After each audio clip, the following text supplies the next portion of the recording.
Kanalıma hoş geldiniz.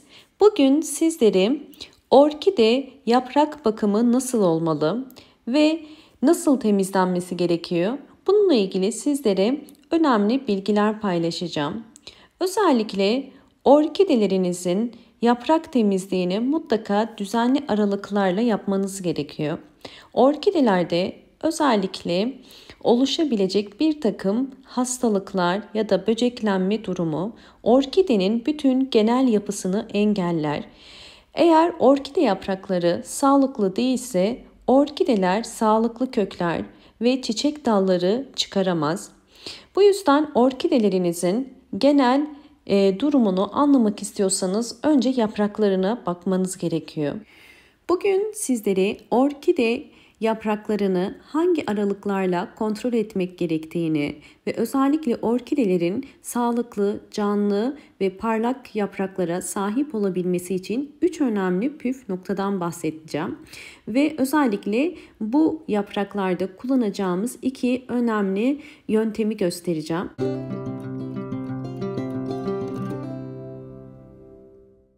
Bunun için hemen bir kase dolusu su doldurdum. Bu su arıtma suyu ve hemen bu suyun içerisine karbonat koyacağım. Karbonat bildiğiniz üzere anti asit özelliği olan bir temizlik ürünüdür. Bunu günlük yaşantımızın her alanında görebiliyoruz. Bunun için kullanacağım yaprak temizliğinde sadece 1 çay kaşığı kadar dolduruyorum bakın. 1 çay kaşığı dolusu karbonatı bir kase suyun içerisine, yani 200 milim su olarak düşünebilirsiniz. İçerisine koydum ve karbonat içerisinde eriyinceye kadar karıştırıyoruz. Karbonatı orkide yapraklarımıza özellikle kullanmamızın nedenlerinden bir tanesi de böcekleri uzak tutmak ve mantar gibi bir takım hastalıkları da uzaklaştırmak. Özellikle bahçeniz varsa ya da eğer evde çiçek besliyorsanız maalesef çiçeklere zarar verebilecek böcekler ya da kemirgenler olabiliyor ve bunları uzaklaştırmak için mutlaka karbonat kullanın. Üzerine de nem yağı kullanacağım. Nem yağı kullanmasanız da olur. Nem yağını nereden bulabilirsiniz? Natural marketlerin hepsinde bulabilirsiniz.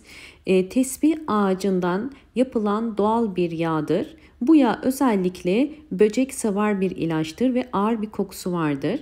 Evet, 1 tatlı kaşığı kadar nem yağını hazırlamış olduğum karbonatlı suyun içerisine koyuyorum ve biraz karıştırıyorum.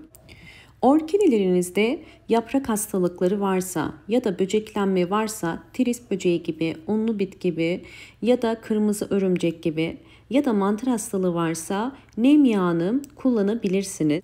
Nem yağı tamamen doğal bir ilaçtır. Bunu nasıl kullanabiliriz? Hemen sizlere göstermek istiyorum. Çiçeklerimizin yapraklarını uzun süre silmediğimiz zaman bu şekilde bakın tozlanabiliyor ve bu tozlarda bazen bizim göremediğimiz özellikle yaprak altlarında bir takım hastalıklar ya da böceklenmeler oluşabiliyor. Ve bunlardan korunmak için mutlaka orkidelerinizin yapraklarını düzenli olarak hem alttan hem de üstten silmeniz gerekiyor. Bu hazırladığım karışımı ayda bir kere orkidelerinizin yapraklarını silerek temizliğini yapabilirsiniz. Eğer nem yağınız yoksa sadece karbonat ile de bu işlemi yapabilirsiniz. Gördüğünüz üzere sildikten hemen sonra yapraktaki canlanmayı görebiliyorsunuz. Yani parlak ve daha canlı gözüküyor yaprak. Eğer nem yağı koyarsanız orkide yapraklarının bu şekilde daha canlı ve parlak gözükmesini de ekstradan sağlamış olursunuz. Karbonat ve nem yağı aslında baktığınız zaman bakım olarak aynı bakımı sağlamış oluyor. Sadece ben çok az içerisine nem yağı koyarak burada orkide yapraklarımızın parlak canlı olmasını sağladık. Aynı zamanda nem yağının ağır bir kokusu var. Bu da orkidenize gelebilecek her türlü böceklerini de engellemiş oluyor. Fakat sizlere tavsiyem orkideleriniz herhangi bir hastalığa yakalanmadan önce veya herhangi bir böceklenme olmadan önce orkide yapraklarını bu şekilde ayda bir kere silerseniz orkidenizin hasta olmasını da engellemiş olursunuz.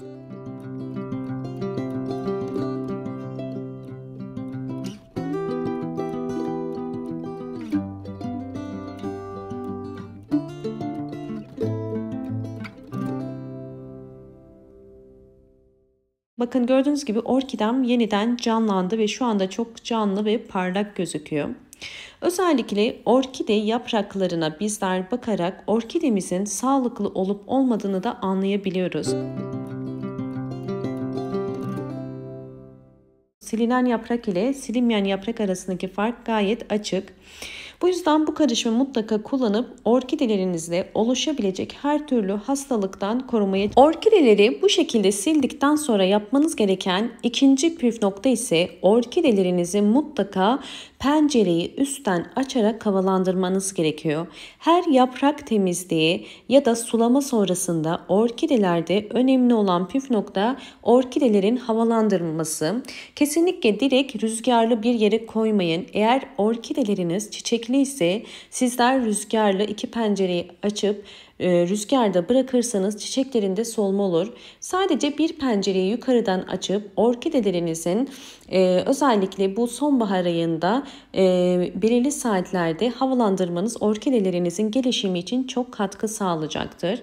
Yine üçüncü püf nokta ise orkidelerde yaprakların canlı, sert olması ve yeni yapraklar çıkarmasının yine en önemli püf noktalarından bir tanesi kesinlikle orkide yapraklarının bol ışık alması. Bütün videolarımda anlatmaya çalışıyorum. Orkidelerinizin sağlığı için, yeni yaprak, çiçek dalı çıkarabilmesi için gün ışığını alması çok önemli. Eğer orkideleriniz gelişim göstermiyorsa mutlaka orkidenizin konumu iyi değildir. Bu yüzden orkidelerinizi pencereye yakın. Şu anda sonbahar ayında olduğumuz için sabah ya da ikindi güneşine kısa süreliğine alan direkt bir pencere kenarına koyabilirsiniz.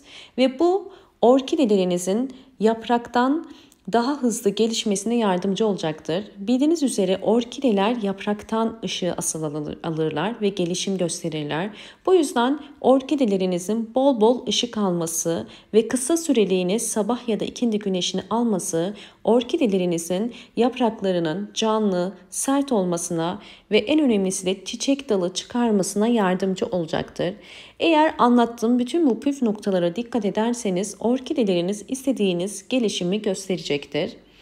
Eğer videomu buraya kadar izlediyseniz ve beğendiyseniz hemen beğen tuşuna basıp kanalıma da abone değilseniz eğer bana destek olmak için abone olursanız çok mutlu olurum. Videolarımı çevrenizde ve etrafınızda paylaşabilirsiniz. Yeni videolarımdan haberdar olmak için mutlaka sağ köşedeki zil sesini açık konuma getirmeyi unutmayın. Bol bol yorumlar yapıp eğer bu yaptığım yöntemleri deniyorsanız yorumlar kısmına da sonuçları paylaşabilirsiniz. Hoşça kalın, sağlıkla kalın.